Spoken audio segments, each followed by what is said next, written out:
The unemployment rate was at 3.5%, the lowest in a half century. So what did Trump do to lower the unemployment rate? Well, I'm just naming off things that were good when he was president. But not just that. Also, the economy was great under Trump. The economy, he affected the economy, which in turn helped a lot of these things and he What did helped he the do economy to prosper. affect the economy? So you don't think any of these things have anything to do with like, Well, his I'm not making a administration? claim, am I? You're making a claim, but you don't really have anything to back up that claim. So I guess my question would be, why do you make a conclusion on a political issue without understanding the context of that political issue? Well, he was a businessman, so that's why it makes sense that the economy would be good under him and terrible under Biden. So that's why you have all of these things doing so great. Like, people were doing better under Trump than. I'm Rayvana, and welcome back to Rebel HQ. That Trump supporter's entire argument fell apart when TikTok user @ParkerCole gave him just the slightest pushback. This seems to be a pretty regular occurrence for Trump supporters. Hey, well, this is fact-checked. It's wrong because it's taken out of context. Like when Joe Biden fell asleep during a live interview on television. He claimed that he fell asleep. I think that was an edited one, right? I didn't think it was. It looked pretty live to me with no cuts in it. Joining us live this morning from New York. Hey, good morning. Wake up. Yes. Wake up, wake up. I can't hear anything. Okay. This is your wake-up call, Harry. Is this the video that you're talking about? Could be, yeah. Biden falling. Should I watch it really quick? Sure. So This is Washington Post. So an article there is saying that it was faked, but it looked real, right? I mean, it looked real. Well, I mean,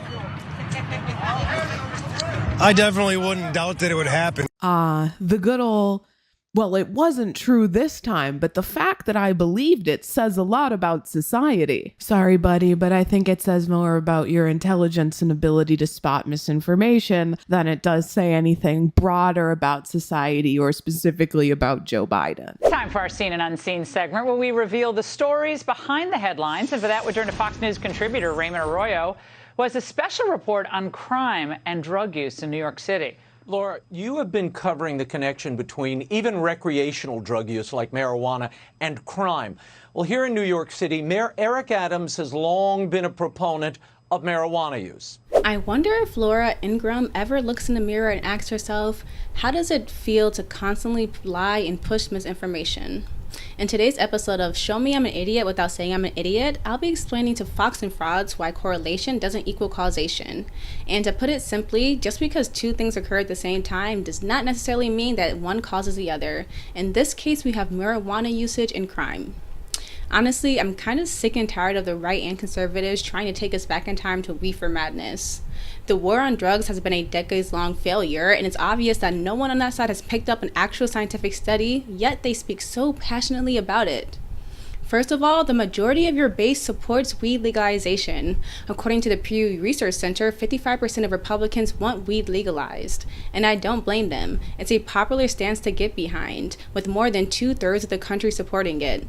And hilariously, a lot of the New Yorkers I tried to interview feel the same way. I am of the opinion you should have all drugs. The people that are doing these crazy things with guns are using marijuana. They're using either worse drugs or they're in psychosis, and they need mental health help.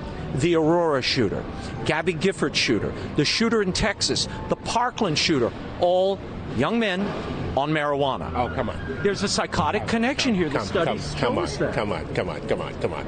No, I'm not buying that. I need your help to find this guy because I like what he is saying. He was having none of the BS Fox was trying to serve him. They are so desperate for support on their wacky conspiracy theories, and unfortunately for them, it's not hitting like they want it to. And here's why. Marijuana isn't a dangerous drug, and when you actually examine the drugs that cause the most harm to users and others around them, it's alcohol, heroin, and crack cocaine, which is even funnier when you hear the response from this interviewer. I was here under Giuliani too, and I saw the absence of the absence of public drug use seemed to be the norm then. I know he's not talking about Rudy can't start my mornings without a bottle of vodka Giuliani. That's a real kicker. Now, let's get back to the issue of crime, which actually isn't all that bad of an issue. In fact, crime has been on a decline since the 90s. And the small increases we have been seeing in the past 2 years might have something to do with COVID and the complete lack of financial security Americans are dealing with.